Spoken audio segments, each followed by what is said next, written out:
웹엑스로 여러분들이 발표를 할 겁니다. 발표 시간은 5개 조가 3시간 안에 발표가 돼야 되기 때문에 발표 플러스 내가 크리틱 해주는 시간까지 해서 안배가 돼야 됩니다. 30분을 넘지는 못할 거예요. 그리고 여러분들 기말고사는 대면으로 보게 될 거예요. 관련해서 공지는 학과 통해서 내가 안내를 받고 다시 한번 여러분한테 안내를 해주도록 할게요. 자, 이해되죠? 그리고 여러분들 지금 우리 인원이 56명인가 57명인가 그래요. 근데 지금 여러분들이 나한테 조별 발표 하겠다고 짜서 제출한 인원이 지금 52명이에요. 지금 몇 명은 지금 제출을 안 한 거예요. 그러니까 제출하지 않은 학생들 안에 팀을 우선적으로 짜보도록 하세요. 자, 이해되죠?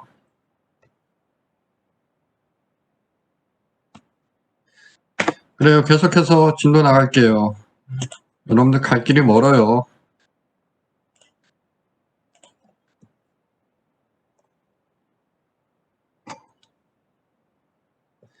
자, 도시 이론이 크게 이제 3가지 개념에서 접근해 볼 수 있다라고 얘기하긴 있는데요. 기술적이고 실증적이고 규범적인 이론 개념에서 보는 것인데 이게 결국에는 무엇을 해야 되는지, 무엇이 존재하는지, 왜 이러한 패턴을 존재하는지, 혹은 어떻게 해야 되는지에 대한 문제다라고 얘기를 하고 있습니다. 하나만 좀 살펴보면은 왜 이런 패턴이 존재하는가? 현재 공간이나 패턴 같은 것들이 이미 그 언젠가 만들어져서 지금까지 이어져 오고 있는데 그걸 다시 검증하는 거예요. 어떠한 이유에서 이런 것들이 만들어진지에 대한 검증, 그리고 그 과정에서 어떠한 영향 요인들이 있었는지에 대한 내용들을 살펴보는 것이다 라고 보면 좋을 것 같고요. 보통 이제 이런 것들이 정주 패턴, 정주 환경을 가지고 접근해 보는 게 가장 어떻게 보면 합리적이에요. 왜냐하면은 우리가 경험하고 생활하고 있는 도시 공간에서 여러 가지 유형의 건축들이 있고 공간들이 있는데 그 중에서도 정주 환경 같은 경우는 그 시대의 민족성이라든가 시대성, 기후적인 환경적인 요소들을 가장 직접적으로 받는 것이고 그게 공간에 직접적으로 녹아 들어가 있는 게 사실은 정주 환경들이에요. 그래서 한 나라의 주거라고 할지라도 시대에 따라서, 시기에 따라서, 공간에 따라서 이용하는 이용자에 따라서 굉장히 달라질 수 있는 게 정주 환경이라는 것. 그렇기 때문에 대부분이 정주 환경을 보면은 실제로 그 시기에 다양한 영향 요인들과 관계되는 내용들을 우리가 같이 파악해 볼 수 있다. 그래서 실제로 건축의 다양한 유형 중에서도 굉장히 의미 있게 살펴볼 수 있는 대표성을 가지고 있는 게 정주 환경이다라는 거를 여러분이 좀 살펴볼 필요가 있고요. 도시의 이론이라고 해서 우리가 보통 이제 도시계획 이론의 뿌리를 규범론, 인식론 이렇게 보통 보고 있는데요. 어떻게 보면 규범론이라는 개념은 여러분들이 사회 규범의 차원으로 보면 좋을 것 같고요. 인식론이라는 개념은 모든 지식은 인간이 인식할 수 있어야 된다라는 내용에 전제하고 있는 걸로 우리가 좀 구분해서 보면 좋을 것 같아요. 그걸 이제 메코넬이라는 이론가는 실체이론, 과정이론, 사회이론으로 구분해서 설명하고 있는데요. 그것들이 공간에 혹은 여러 가지 개념으로 어떻게 접근되고 있는지에 대한 관점을 이렇게 구분지어서 얘기하는 것이다 보면 좋겠고, 실체이론은 계획 대상에 초점을 두고 있는 개념이다. 이건 좀 가볍게 좀 넘어갈게요. 개념적인 내용이다 보니까. 그리고 과정이라는 것은 실제로 계획의 과정과 운영을 분석하고 설명하고 이를 개선하기 위한 부분에 포커스를 맞추고 있는 것이다 라고 보면 좋을 것 같고요. 사회이론이라는 것은 어떻게 보면은 물리적인 환경과 개념에 더해서 그 내용을 바탕으로 하는 개념의 정치적이고 도덕적인 측면을 강조하는 개념이다 라고 보면 좋을 것 같아요. 조금 더 총체적이고 규범적으로 처방을 내릴 수 있는 이론이다 라고 얘기하고 있죠. 이 총체적인 개념에 우리가 좀 포커스를 맞췄으면 좋겠고,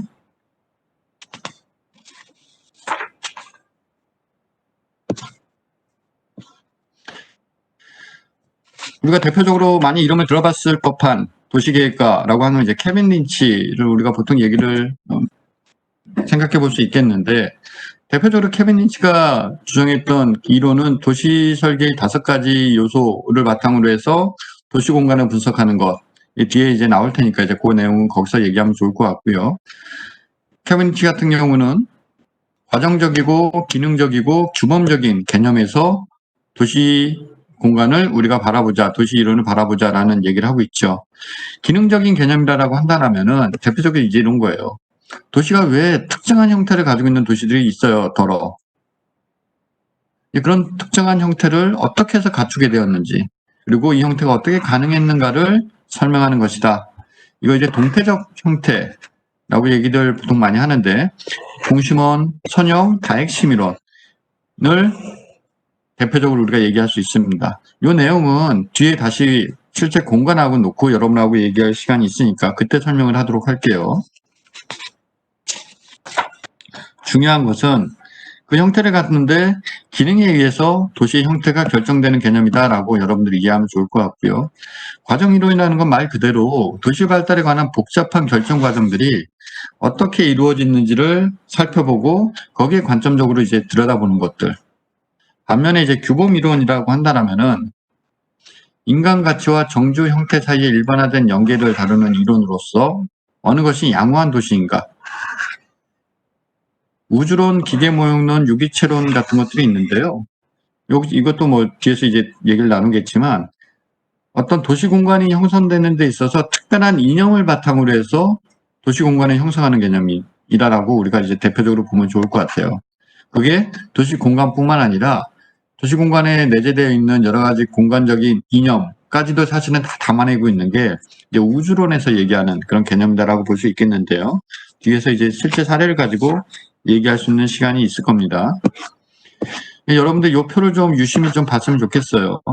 그러니까 이제 앞에서 우리가 얘기했던 도시 이론의 이론적 배경이 되는 게 기술과 실증과 규범적 개념으로 우리가 접근할 수가 있는데 이 개념들은 케빈 린치가 얘기했던 개념에서 본다면은 기능적이고 과정적이고 규범적인 개념으로 우리가 이해할 수 있고 그 특징으로는 도시 변화와 형태 구성의 원인을 연구하는 특히 왜 그런 결과가 만들어졌는지에 대한 원인을 분석하려고 하는 접근 개념이라고 보면 좋을 것 같고요.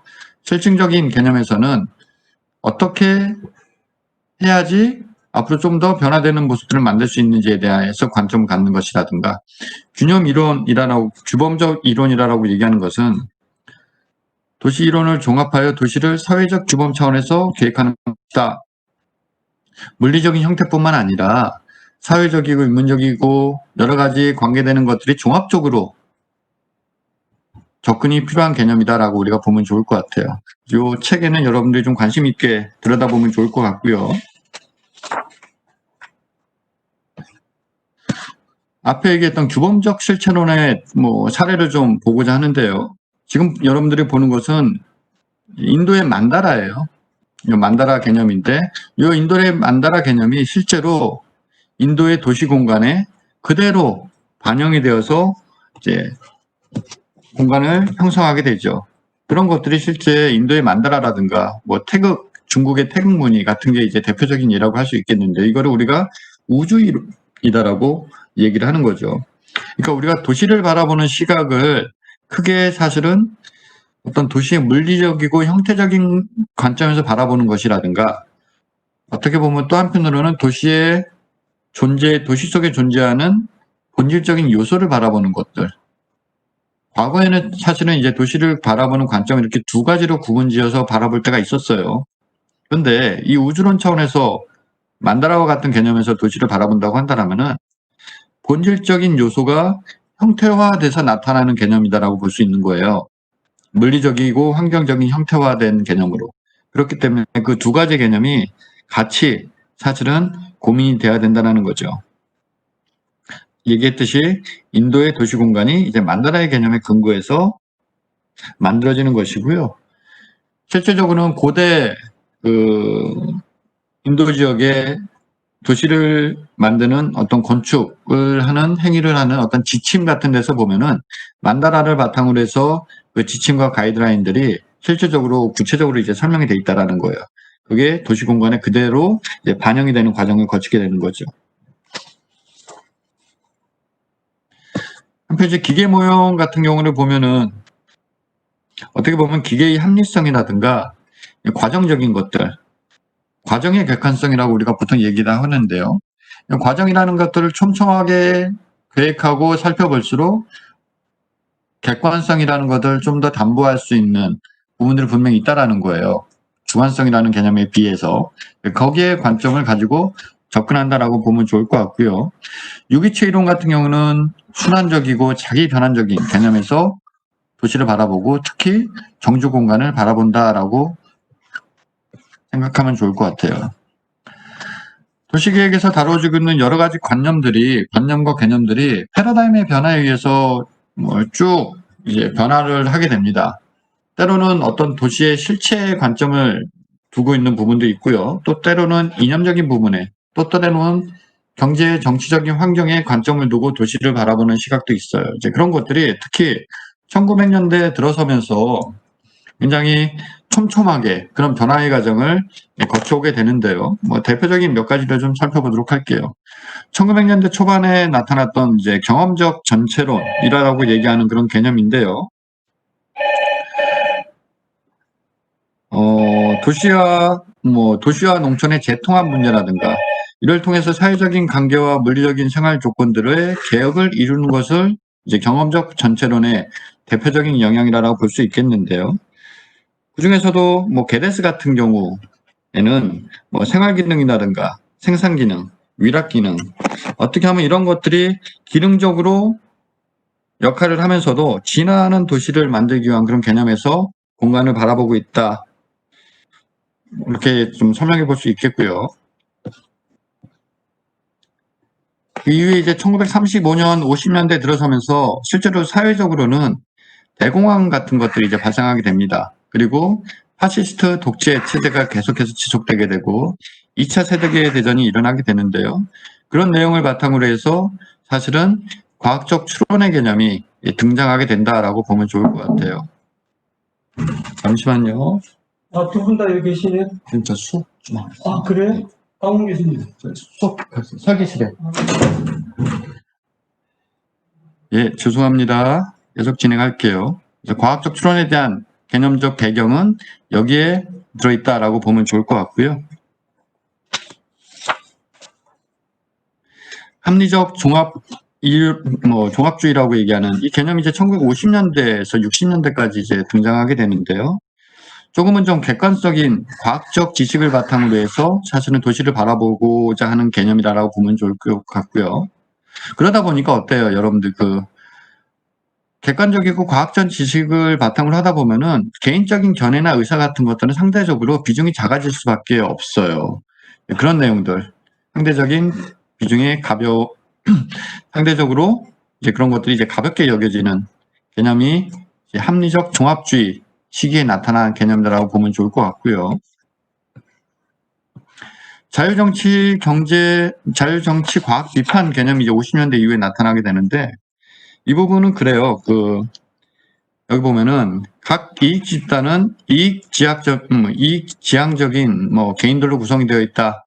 그래서 때로는 개인의 가치는 갈등을 나타내고 민주적 지성은 중도적인 과정에 추구하게 된다라고 얘기하고 있는데요.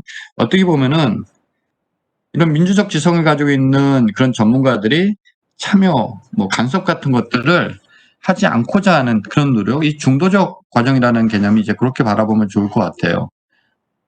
그래서 이익 집단들의 이익 편향적인 그런 접근으로 사실은 도시를 바라보고 도시에 참여하고자 하는 그런 관점이라고 보면 좋을 것 같고요.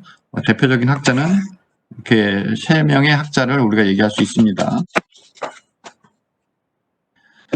그 이후에 1960에서 70년대에 들어서면서 급진적 자유비판이라는 개념이 이제 나타나게 되는데요. 자유정치 과학 비판의 연장이다. 격렬한 역사적 상황에 대해 반작용으로 나타나고 있다라고 얘기할 수 있겠고요. 이제 북미 지역의 항의 운동에서 찾아볼 수 있다라고 얘기하고 있는데요. 여러분들이 이 개념을 구체적인 개념을 실제적으로 이게 도시 지리학에서 보통 다루고 있는 내용들인데요. 이게 사실 제대로 여러분한테 설명하려면은 이 부분만 또 상당한 시간이 좀 필요한데 우리하고는 좀 거리가 있다라고 좀 생각이 되고요. 그래서 순차적으로 이런 개념들이 왜 나타나게 됐고 상호 간에 어떤 연관성을 갖고 있는지 정도 우리가 좀 이해하면 좋을 것 같아요. 그래서 천천히 한번 살펴보면 좋을 것 같고요. 신인도주의라는 개념이 이제 1971년부터 현재까지 이어지는 개념인데요.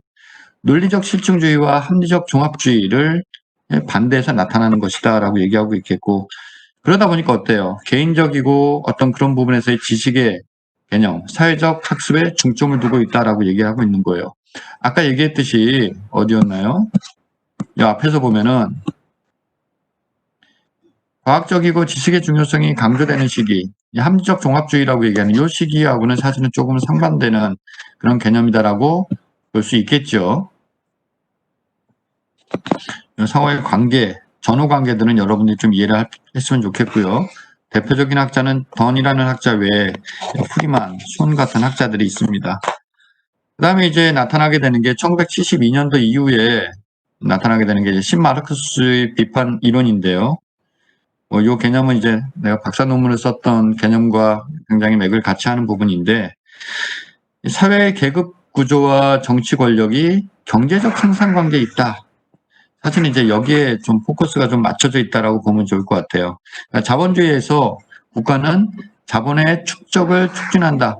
국가의 어떤 역할에 의해서 자본의 축적이 촉진되고 그게 결국에는 어떻게 보면은 사회적 관계를 적법화하고 결국은 정부는 정부의 주도권을 유지하기 위해서 정치 권력을 장악한다던가, 그러니까 정치와 경제와 그런 개념들이 실제로 같이 작동이 되는 그런 개념이다라고 보는 거예요. 그래서 어떻게 보면은 도시계획이라는 개념 자체가 이런 것들을 통제하기 위한 하나의 수단으로 쓰이는 것이다라고 얘기하는 것이고요. 데이비드 하비 같은 도시계획가, 지금도 이제 현존하고 계십니다만, 이런 이론가들이 주로 이제 이야기하고 있는 것이고요. 도시계획을 한편으로는 사회 통제의 수단으로 바라보는 그런 관점이다라고 보면 좋을 것 같아요. 1978년 이래 신분권주의가 나오게 되는데요. 1970년 중반 이후 재정적 위기와 이제 적법성의 문제에 반대하는 반작용으로 이제 복지국가의 개념들이 점차적으로 이제 쇠퇴를 한다라는 거예요. 실질적으로 복지국가가 어떻게 보면 노동 권력이 강해지고 서민들의 어떤 이권에 대한 게 이제 중요성을 강조해짐에 따라서 1950년대 이후 계속 이제 복지에 대한 부분들이 쭉 강조되어 왔는데, 그러다 보니까 이제 70년대 중반 이후에는 그로 인해서 생겨나게 되는 직접적인 원인은 아닙니다만 여러 가지 재정적인 위기라든가 적법성의 문제에 의해서 복지국가에 대한 개념들이 상당히 강조되는 것들이 쇠퇴되고 분권주의 같은 것들이 이제 나타나게 된다라고 보고 있는 거고요. 그 개념을 세분화해서 자발주의와 자아관리 개념으로 이제 얘기하고 있는 것입니다. 이 내용을 한번 읽어보세요. 여러분들이. 그래서 계획적인 패러다임을 바탕으로 해서 총 8가지의 개념을 우리가 지금 잠시 살펴봤는데, 그 개념들이 어떤 개념들을 바탕으로 하고 있고 그것들의 전후관계를 어떻게 우리가 바라봐야 되는지에 대한 내용을 좀 살펴보면 좋을 것 같아요. 다음은 계속해서 이제 이론적인 접근 시각에서 바라보는 도시에 대한 이야기를 하고 있는데요. 도시를 종합적인 계획 혹은 부분적인 점진적 계획 혹은 혼합 주사적 계획으로 구분해 볼 수 있다라고 얘기하고 있습니다. 이 내용은 읽어보세요, 여러분들이.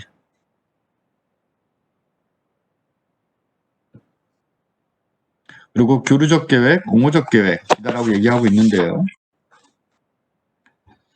옹호적 계획 같은 경우 조금 이렇게 들여다보면은 교류적 계획에서 얘기하는 이제 대화의 과정과 사회적 학습 과정의 관계를 중요하게 얘기하는 것이다 라고 얘기하고 있는 거고요. 사회적 참여를 중요하게 얘기하는 게 교류적 개념에서 도시를 바라보는 시각이다라고 보면 좋을 것 같고요. 옹호적 계획 같은 경우는 다비도프가 이제 주장한 대표적인 이제 개념이다라고 볼 수 있겠는데요. 강자로부터 약자 이익을 보호하는 데 적용되어 왔다. 도시계획에서 측면을 바라본다면 공개적으로 추진하는 여러 가지 사회정책 수립 과정을 공개적으로 추진하는 도록 유도했다라고 얘기하고 있는데, 대표적으로 이제 그런 개념들이 정보 공개 같은 것들, 도시계획을 하는 데 있어서, 그리고 도시계획을 수립하고 집행하는 데 있어서 시민들의 참여를 정당화하고 제도화하는 개념들, 그런 개념들을 바탕으로 해서 약자들의 이익을 옹호한다는 그런 측면으로 우리가 바라보면 좋을 것 같아요.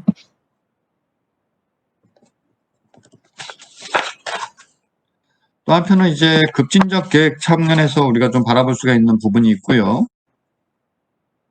그거죠?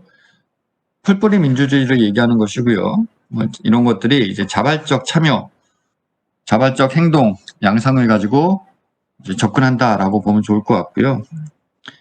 빠른 문제 해결보다는 사회, 경제 구조 등 모든 분야에서 영향을 주고 사회 문제에 영향을 미치고 있는 국가 정부에 관한 이론에 좀 더 관심을 가지고 있는 것이다 라고 얘기를 하고 있는 거예요. 그래서 상대적으로 열악한 지위에 있는 계층들이 이익을 보호할 수 있는 거시적이고 사회 구조의 개편에 초점을 맞추고 있다라는 겁니다. 그러니까 우리가 도시계획에서 중요하게 얘기하고 있는 것이, 나도 계속해서 강조하고 있지만 균형발전 혹은 복지에 대한 부분들이 전통적으로 도시계획에서 강조되고 있는 부분들이에요.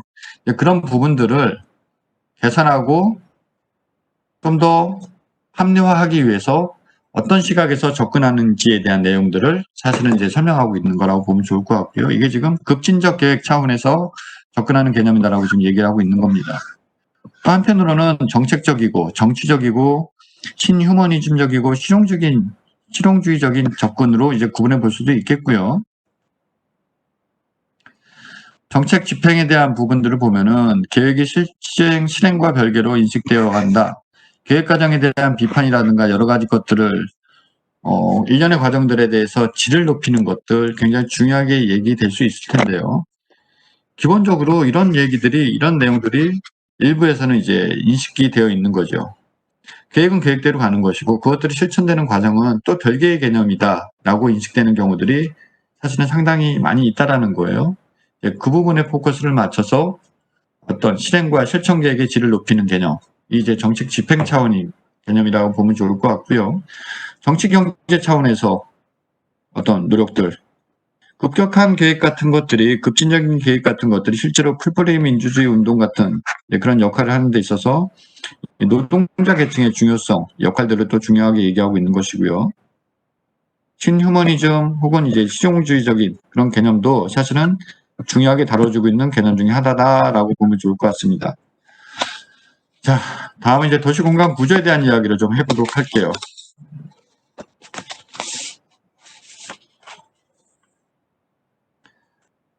도시공간 구조의 개념은 실질적으로 도시를 하나의 공간적 실체로 보고 거기에 나타나는 질서를 파악하는 것이다. 그러다 보니까 이제 도시 형태, 도시의 상호작용 같은 내용들이 이제 연이어서 나오게 되는데요.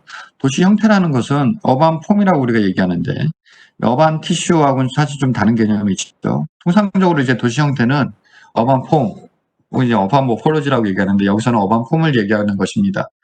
도시 내에서 형성되어지는 건물과 토지 이용, 사회 집단, 경제활동, 공공기관과의 관계, 이런 것들이 도시 형태적인 관점에서 바라보는 것이라고 보면 좋을 것 같고요. 이런 것들이 실질적으로 어떻게 상호작용되어서 나타나느냐, 연계되느냐, 그런 것들이 도시의 상호작용과 관계되는 내용이다라고 보면 좋을 것 같아요. 케빈 린치가 얘기하는 도시 형태의 몇 가지 유형을 좀 보여주고 있는데요. 성형의 형태, 선형의 형태, 격자형의 형태, 위성도시로의 요약. 대표적으로 우리가 케빈 린치가 꼭 얘기한 게 아니더라도 이 네 가지 개념 정도로 우리가 유용화할 수 있다라는 얘기를 할 수 있겠습니다. 그 중에서도 성형 형태의 어떤 형태를 좀 바라본다라면은 이런 거예요. 허드라는 이론과의 성형 이론과 사실은 관계가 밀접하게 되는 개념이다라고 우리가 볼 수 있겠는데, 주로 이제 이런 개념들이 만들어지려면은 중심 내에서부터 교통체계라든가 하천이라든가 그런 천형적인 요소에 의해서 혹은 교통로에 의해서 선적인 것들이 만들어지게 되고 그 면을 채우게 되는 그런 개념의 도시 형태라고 보면 좋을 것 같고요. 고밀도, 복합 용도의 단일 중심과 방사형으로 형성되는 외부 지역이 종합돼서 만들어지는 것이다. 코펜하겐, 모스크바, 워싱턴 같은 도시들이 대표적인 도시 사례라고 볼 수 있습니다. 다음은 이제 선형도시의 개념인데요. 우리가 대표적으로 선형도시 하면은 소레 이마타가 제안했던 마드리드 선형도시가 우리가 알고 있는 대표적인 선형도시인데, 그게 이제 1844년도에 제안이 됐던 거죠. 트램을 따라서 도시가 확장되는 개념을 바탕으로 하고 있는데요. 그 외에도 지금 마스에서 제안된 선형의 런던 대개조계획 같은 경우도 여기에 포함된다라고 보면 좋을 것 같습니다. 그 마스라는 거는 여러분들 그 시암이라고 기억이 납니까? 시암. 근대적인 건축 운동을 했던 그룹이고, 뭐 꼬르비제라든가 여러 그 근대 건축을 주도했던 건축가들이 중심이 돼서 했던 운동인데, 거기에 어떻게 보면 영국 지부 같은 역할을 했던 데가 이제 마스라고 보면 좋을 것 같고요. 영국의 여러 가지 도시적인 문제들을 해결하기 위해서 제안됐던 내용이다라고 우리가 볼 수 있습니다. 500인, 5,000인, 그리고 약 50만 정도 그런 개념으로 도시 공간이 형성되고 7개 단위로 구성되는 개념. 보통 이제 그렇게 우리가 기본적으로 이제 제안을 하고 있죠. 자, 다음은 격자형 도시 구조. 그리스 로마 시대 이후에 지구상에 가장 많은 도시 형태를 보여주고 있는 특징이라고 볼 수 있겠는데요. 히포다무스가 밀레투스에 이제 설계를 한 거죠. 격자형 그리드 체계가 가지고 있는 어떤 도시의 균질성, 뭐 평등성이라고 할까요? 도시의 위계 자체가 어떤 계층 간의 구조 같은 것들을 또 표현하기도 하거든요. 그런 면에서는 상당히 합리적인 이런 내용들을 담아내고 있다라고 보면 좋을 것 같고요. 자, 도시의 접근 이론 개념에서 봤을 때 생태적 접근론 해서 대표적으로 시카고 학파를 우리가 들 수 있다. 로버트 파크가 대표적인 학자이다. 그 내용으로는 동심원, 선형, 다액 이론을 이야기할 수 있다라고 설명하고 있습니다. 지금 보시면 여기가 이제 동심원 개념이고요. 선형 개념, 다액 개념의 구조를 보여주고 있습니다. 세부적인 내용은 뒤에서 보도록 합시다. 먼저 이제 동심원 구조에서부터 먼저 좀 살펴보면은 도시 공간 구조를 도시 생태학적 관점에서 보는 게 생태적 접근론의 기본 베이스예요.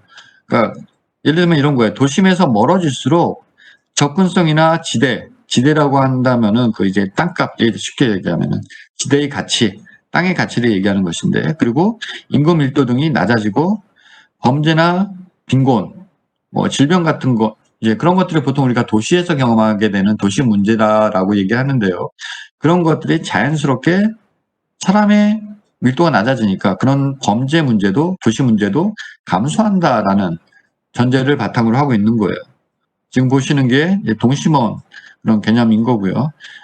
가장 중심은 중심 업무지구가 있고 그 바깥에 전이지대, 그 바깥에 근로자층 주거지대 이런 식으로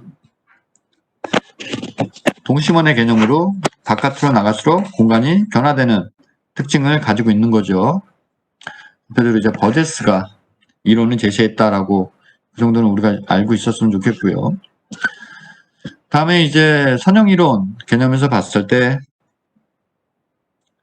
호머 호이트가 1933년에 미국의 142개 도시를 분석을 한 거예요. 그러니까 여러분들 이제 도시계획에서 이제 이론화돼서 그런 내용들을 만들어지는 것들을 보면은 실제로 케빈 린치가 버스턴이라는 도시를 바탕으로 해서 5개의 그 요소를 가지고 도시를 분석하는 이론을 만들어냈듯이 호이트 같은 경우는 142개 도시를 분석해서 실제로 선형이론이라는 개념을 이제 만들어내게 되고 뉴 어바니즘에서 얘기하는 두하니가 얘기하는 도시의 단면 그 개념도 사실은 미국의 많은 도시들을 분석해 보니까 실질적으로 중심부에서부터 외곽으로 갈수록 도시에 구성되어 있는 건축의 형태와 유형들이 달라지더라. 이런 식으로 이제 여러 가지 근거에 베이스한 에비던스 베이스 뭐 이제 디자인이라고 얘기를 할 수도 있겠는데요. 네, 그런 이론들이 실질적으로 도시계획에서 많이 제시가 되고 있죠. 가장 중심부는 중간층, 핵심 지구죠. 7번 같은 경우. 그리고 교육 및 여가지구가 이제 위치하고 있고, 이런 것들이 동심원 이론처럼 실제로 균질하게 이렇게 되는 게 아니라 때로는 수로, 때로는 철길, 때로는 도로에 의해서 이게 선적으로 도시가 확장되더라라는 거예요. 많은 도시들을 분석해 보니까. 그 원리, 이유를 여러분들이 좀 이해할 필요가 있겠고, 그로 인해서 만들어지게 된 도시의 유형들을 여러분들이 한번 생각해 볼 필요가 있습니다. 생태적 접근 이론의 또 하나의 개념은 이제 다핵심 이론인 거죠. 도시가 하나의 핵을 통해서 이제 개발되진 않더라라는 거예요. 보다 보면은 주도심이 있고 부도심이 있고, 그 주도심과 부도심을 바탕으로 해서 또 주변에 지역들이 개발되게 되고, 그래서 여러 개의 지역 핵을 바탕으로 해서 도시가 개발되는 개념. 대규모 도시들일수록 사실은 이런 양상들을 많이 보이게 되죠. 그래서 이런 공간 구조의 특징과 그런 들어가 있는 세부적인 그런 어떤 지구의 특징, 이제 그런 것들을 여러분들이 좀 인지하고 있을 필요가 있습니다. 자, 다음은 정치 경제학적인 측면에서의 접근인데요. 아까 이제 잠시 얘기 좀 나누긴 했습니다만, 하비와 마르크스가 이제 대표적인 이론가라고 보면 좋을 것 같고, 1970년대부터 사실은 주도적으로 도시 개념으로 등장하게 되죠. 그러니까 인간이 경제 활동을 사실 이제 정치학에서는 뭐 권력이라든가 권위, 가치, 공공선 이런 여러 가지 개념에서 비롯된다라고 바라보는 개념이라고 보면 좋을 것 같고요. 실질적으로 눈에서 보이는 어떤 경제적인 경관을 형성하는 것은 그 드러나지 않는 부분의 이면에 어떤 구조적인 여러 가지 관계 요소들이 영향을 미쳐서 만들어지는 것이다 라고 얘기를 하는 것이에요. 대표적으로 이제 이런 개념인 거죠. 토지 독점 집단의 임대료 조작에 의해서 임대료가 이제 뭐 높아지면 상업적 목적으로 쓰이는 경우들이 많고, 임대료가 낮아지게 되면은 공업과 뭐 그 이외에 주거 용도로 쓰이는 경우가 많다라는 거예요. 이런 경제적이고 정치적인 접근과 견해들이 실제로 도시 계획을 하는데 영향을 미친다라는 그런 개념에서 이제 바라보면 좋을 것 같아요. 자, 다음은 도시 접근 이론 차원에서 제3세계 도시 내부 구조의 특징을 우리가 보고 있는데, 우리가 이렇게 조금 생각해 보면은 제1세계라고 얘기한다고 한다면 이제 보통 우리가 서구 자본주의 개념, 서구 자본주의 사회의 개념을 보면 좋을 것 같고요. 제2세계의 개념으로 본다면은 옛 소련을 중심으로 하는 이제 바르샤바 조약기구, 이제 WTO라고 우리가 얘기했던 이제 그런 개념들이죠. 거기에 의한 동맹국들, 제3세기 같은 경우는 어떻게 보면 국제사회에서 식민지적인 역사를 경험했던, 어떻게 보면 또 한편으로는 근대사나 민주화의 어떤 과제를 안고 있는 국가들, 개도국, 뭐 후진국, 약소국, 이제 그런 국가들을 사실은 제3세계 국가라고 우리가 볼 수 있겠는데요. 대표적으로 이제 라틴 아메리카 지역을 놓고 본다라면은 엘리트 집단이 CBD 인근에서 출현한다. 외곽에는 저소득 계층이 입지하고 있다. CBD가 있고 중심축이 쭉 있는 거예요. 그리고 중심축을 바탕으로 해서 엘리트 집단이 거주하는 환경을 우리가 대표적으로 얘기하고 있는 겁니다. 선진국 지역의 도시와 대조적으로 대규모 중간 계급이 형성이 이제 미흡하다. 빈부격차가 굉장히 심하다라는 얘기를 하고 있는 거죠. 중산층이라고 얘기하는 중간 계층이 굉장히 취약한 그런 구조를 이야기하고 있다라고 보면 좋을 것 같습니다. 그러다 보니까 이제 주변부에 불량주택 지역도 사실은 면적으로 굉장히 많은 부분을 차지하고 있죠. 동남아시아 지역의 도시공간 구조를 본다면은 특히 이제 라틴 아메리카의 모델과 다른 점은 도심지에 중산층 주거지역이 나타나는 것. 도심지에 중산층 주거지역이 나타나고, 그리고 또 그 중심지가 항구 지역을 중심으로 사실은 도시가 공간 구조가 형성된다라는 것도 좀 특징적인 거죠. 항구 지역을 중심으로. 특히 이제 동남아시아에서 그런 도시 형태들이 많이 나타나게 됩니다. 그런 다음에 계속 살펴보게 되면은 최근에 이제 도시공간 이론에 대한 개념들을 좀 봤을 때 크게 이제 분산된 도시, 엣지시티라고 하는 경계도시, 그리고 주변부 도시 세 가지 개념으로 우리가 좀 살펴볼 수 있겠는데요. 분산된 도시 개념에서는 1960년대 캘리포니아 대학의 위버라는 이론가가 이제 만들게 되죠. 도시는 무한히 분산되고 다양화된다. 사실은 이제 그러면 그럴수록 실제로 많은 공간들이 소비된다라고 보는 거예요. 그럴 수밖에 없죠. 점일에 확산된 도시 개념에서 본다라면은 실질적으로 도시 관리가 제대로 이루어지게 되면은 고밀화될 밀도가 좀 높아지면서 소비되는 공간들이 좀 줄어들 수 있겠는데 무한히 이제 확장되는 1960년대라고 한다면은 미국에서 교외 지역을 중심으로 굉장히 확산세가 상당히 크게 일어났던 지역인데 그 시기를 이제 분산된 도시 개념으로 바라본 거고 경기도시 같은 경우는 교외 지역의 베드타운이 기능해서 소매, 금융, 오락지구가 있는 도시 중심으로 변한다. 과거에는 도시 외곽 지역이 베드타운 기능을 하는 곳이었는데 그 공간이 도시가 확장되다 보니까 어떻겠어요? 그게 베드타운 개념에서 사람들이 생활할 수 있는 중심지적인 기능을 하는 공간으로 바뀐다라는 거예요. 이제 도시가 확장되면서 그런 변화를 맺게 되는 거죠. 그리고 주변부 도시에 대한 얘기를 또 하고 있는데요. 세부적인 내용은 이제 뒤에서 좀 살펴보도록 할게요. 분산된 도시 개념에서 본다면은 앞서 얘기했듯이 웨버의 시각에서 이제 도시를 바라보는 것이고 과거보다 더 많은 도시가 소비되는 개념. 그리고 실질적으로 1962년이면은 도시가 굉장히 확장되던 시기예요. 포디즘 시기에 자동차가 지속적으로 확장되고 대량 생산되고 하던 시기인데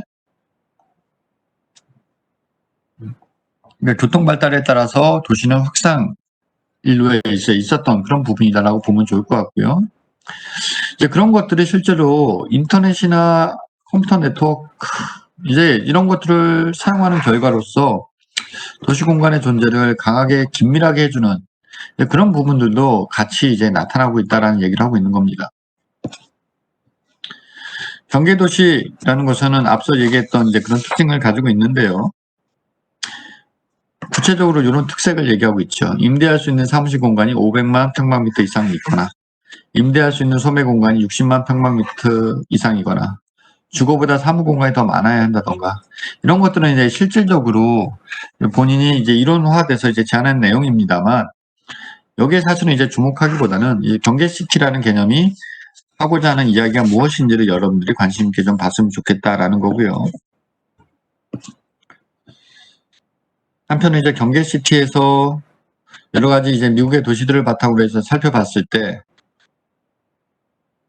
경기도시 상업지역을 분석해서 오래된 상업시설과 혼합된 중심 이렇게 세 가지 성격으로 경기도시를 구분하고 있다라고 얘기하고 있는데요.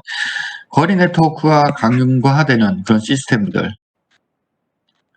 어떻게 보면은 스케일의 변화에 따라서 고속도로라든가 출입구, 거리, 인터체인지의 크기, 간선도로의 폭 이런 것들이 일정하게 오다가 어떤 변화가 되는 그런 지점 같은 것들이 있다라는 거예요. 그런 것들이 도시를 경계짓는 역할을 한다라고 보면 좋을 것 같고요. 또 한편으로는 거리 필지 그리고 건물의 어떤 관계를 통해서 경계도시의 특징을 구분질 수 있다라는 이야기를 하는 것입니다. 주변부 도시 같은 경우는 앞서 잠깐 얘기했지만 특징이 중심 업무지구는 더 이상 소매 중심이 아니라 생산과 업무 중심으로 분산되어지고 그 특징들이 지역의 쇼핑센터라든가 공장, 유통 판매 시설, 테마파크 같은 것들이 복합적으로 이루어져 있고 많은 주차 공간을 확보하고 있는 주변부 도시에서 나타나는 특징을 이제 이렇게 정리하고 있는 거예요. 도심 내부의 주민들은 긴 통근의 피로를 느끼고 어떻게 보면 도심부에 대한 실증을 느낌에 따라서 주변부로 이동해서 거주하게 되는 환경들. 그게 가능하게 된 게 교통 시스템의 발달로 인해서 사실은 주요한 영향을 미친다라고 얘기하고 있는 거죠. 이걸 다이어그램적으로 이제 바라본 표현한 내용이 되겠는데요. 주변부 도시 같은 경우는 주거와 직업, 쇼핑과 같은 행위가 복합적으로 이용될 수 있는 고층 고밀의 어떻게 보면 활동적인 중심지를 형성한다라고 얘기하고 있는 거예요. 이 1번의 영역들이 실제로 그런 공간의 기능과 역할들을 하는 것이다라고 보면 좋을 것 같고요. 그 외에 이제 공간들이 주변부 도시로서 역할을 하는 공간이다라고 보면 될 것 같아요. 자, 다음은 주요 도시 이론에 대해서 좀 살펴볼 텐데요. 여러분들 사실은 이제 굉장히 좀 기본적이면서도 중요한 의미를 담고 있는 내용이죠. 전원도시 이론이 먼저 나오는데요. 에버나이저 하워드가 제안한 내용이죠. 실제로 에버나이저 하워드는 도시계획가도 아니고 도시 전문가도 아니에요. 타이피스트라고 기록을 남기는 역할을 의회에서 하던 분인데 도시에 대한 이론을 이제 본인이 이렇게 정리를 하죠. 그 특징을 몇 가지 좀 살펴보면은 이 세 개의 말급으로 제안한 개념은 도시와 농촌과 타운 컨트롤이라고 되어 있는데요. 각각의 지역이 가지고 있는 장점들을 도시와 농촌이 가지고 있는 장점들을 종합해서 도시 농촌의 성격으로 사실은 이론화시켜서 특징을 설명한 것이다라고 보면 좋을 것 같고요. 이 알버나즈 하워드의 전원도시 이론은 이 개념에서 실제로 발전한 거예요. 하나의 모도시와 6개의 위성도시가 있고 그 개념이 실질적으로 사이 부분들은 녹지로 초지로 이를 만들어진 공간이죠. 그래서 이 7개의 도시 관계가 작동되기 위해서는 기본적으로 철로라는 교통 시스템이 필요하고 그 철로는 도시 중심부를 지나는 게 아니라 도시의 바깥쪽으로 위성도시의 바깥쪽으로 이동하는 그런 개념을 바탕으로 하고 있다는 거죠. 모도시와 위성도시는 적절하게 일정 규모의 인구수를 가지고 있는 게 굉장히 중요하다라는 이야기를 또 하고 있는 것이고요. 이게 지금 우리나라에서 들어와서 적용되고 있는 그린벨트 개념이다라고 보면 좋을 것 같아요. 그리고 우리나라에서 적용되고 있는 신도시 개념이 다 여기에서 연유하는 거예요. 1기 신도시부터 지금 신도시 만들어지는 게. 그런데 위성도시에서 이 전원도시에서 얘기하는 것 중에 가장 중요한 포인트 중에 하나는 또 그거죠. 이 모도시하고 위성도시가 일정한 간격을 유지해야 된다는 거예요. 각각의 제대로 된 역할을 하기 위해서는 간격 유지가 필요한데 이게 붙는 순간 실제로 기능을 제대로 하기 어렵다라는 얘기를 전제로 하고 있는 거예요. 근데 이제 우리나라의 신도시들은 그런 부분에서는 사실은 상당히 차이가 있는 거죠. 그리고 우리가 이해할 필요가 있습니다. 그 차이를. 위성도시 이론은 그 이후에 이제 여러 이론가들에서 계속해서 발전을 하게 돼요. 이와 같은 위성도시 이론이 나오기도 하죠. 이게 지금 중심부고요. 외곽에 모체도시고 외곽에 위성도시가 만들어지는 개념이죠.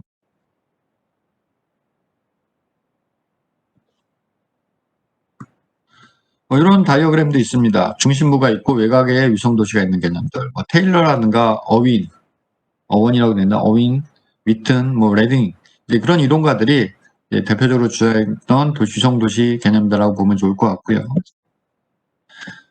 우리가 그래도 가장 익숙한 이름도 나오죠. 대도시 이론에서 이제 대표적으로 이제 꼬르비제 얘기를 하고 있는데요. 300만 원을 위한 도시. 이제 그런 이름이 이제 가장 우리가 익숙한 이름이죠, 우리에게. 도시 문화를 구성하는, 구성을 인정하면서도 도시 구성의 합리성을 강조한다. 사람들이 생활하고 이용하는 시설들이 집약돼서 개발될 필요가 있다. 그러다 보니까 고층화가 되는 거고, 그러다 보니까 마철루라는 공간이 이제 등장하게 되는 거죠. 하지만 이제 이런 공간들이 지나치게 비인간적인, 어떻게 보면은 휴먼 스케일과는 관계없는 그런 구조로 만들어질 수 있다라는 개념들. 이게 물리적으로 이런 고민화된 공간들이 만들어졌을 때 발생시킬 수 있는 경제적이고 사회적인 문제에 대한 문제의식의 강화, 그리고 어떻게 보면은 삶의 공간을 만들어내는 것인데, 도미노 시스템을 얘기했듯이 슬라브와 계단이 있으면 얼마든지 적층되어 있는 공간 체계를 만들 수 있다라는 개념에서 사실은 연장되는 개념이다라고 볼 수 있겠는데, 그런 것들이 실질적으로 기술 의존적인 조직화된 도시의 개념에서 착안하고 있다는 데 있어서는 사실은 어떻게 보면 좀 한계라고 할까요? 그럴 수 있다는 거예요. 다음은 이제 경관에 대한 부분을 이야기하고 있는데요. 지금 사실은 보여주고 있는 다이어그램은 우리나라에서 실질적으로 다루어졌던 이 부분이죠. 문화재를 대상으로 해서 다뤄졌던 이제 개념인 거고, 이 부분은 이제 서구에서 우리가 익숙한 모습입니다. 우리는 그동안에 문화재를 점적으로 사실은 봤던 거예요. 거기서 사선으로 구워서 높이 관리를 한 거죠. 그러니까 우리나라의 숭례문, 동대문 등을 비롯하는 많은 문화재들이 실질적으로 그렇게 관리가 되어 왔습니다만 서구 지역에서는 사실은 그렇지 않죠. 높이 관리를 전체적으로 면적으로 관리를 하는 그런 차원을 하다 보니까 실제로 이제 도시의 어떤 스카이라인이랄까요? 도시의 경관이 우리하고는 사실은 상당한 차이를 갖는 모습으로 만들어지게 되는 거예요. 건축선 후퇴 같은 경우는 실제로 가로 경관에 영향을 미치는 것이다. 그렇겠죠? 가로가 있을 때 가로에 필지들이 이렇게 있으면은 필지에 따라서 건물의 위치는 건폐율 용적률을 기본으로 했을 때 건축주가 판단할 수 있는 부분이지만 가로의 연속성을 확보해주기 위해서 가로 경관을 위해서 건축선 후퇴선을 건축 한계선을 이렇게 딱 그어주는 거예요. 지구단위계획에 보면 들어가 있어요. 그러면은 이 건물은 여기까지, 이 건물은 여기까지밖에 못 나오는 거죠. 그럼 공식적으로 이 부분만큼이 어떻게 보면은 가로 공간으로 쓸 수 있는 것이고 결과적으로 가로 경관에 영향을 미치는 것이라는 거예요. 그렇듯이 실질적으로 규제한다라기보다는 도시계획에서 하는 것들은 도시설계에서 다루고 있는 것들은 도시가 좀 더 아름다운 모습으로 갖출 수 있게끔 도시 어떤 집행에 대한 부분들이 유도되는 이제 그런 개념으로 우리가 보면 좋을 것 같다라는 얘기를 지금 하고 있는 겁니다. 레드먼 시스템 얘기를 하고 뭐 이렇게 레드먼 지역이 나오고 있는데요. 실질적으로 이제 미국 지역에서 이 쿨데삭이라는 그런 개념이 가장 처음 적용이 된 게 레드먼이다라고 알고 있으면 좋을 것 같고요. 1920년대 이제 만들어지게 된 단지예요. 근데 이게 한 3년 전에 갔을 때 지금도 공사를 하고 있어요. 그러니까 일부 지역이 이렇게 단지가 조성이 됐고 이 아래쪽으로 이와 같은 패턴으로 이제 확장 공사를 하고 있는 내용을 좀 확인할 수 있었고요. 뉴욕에서 한 24km 북쪽으로 이렇게 떨어져 있는 뉴저지 지역에 위치하고 있죠. 이제 이런 개념에서 실제로 이제 슈퍼블럭과 쿨데삭 개념이 이제 등장하게 되는 거죠. 이 쿨데삭 개념을 보면은 시간이 또 어느덧 이렇게 됐네요. 잠시 쉬었다가 계속 보도록 할게요. 잠시 쉬겠습니다.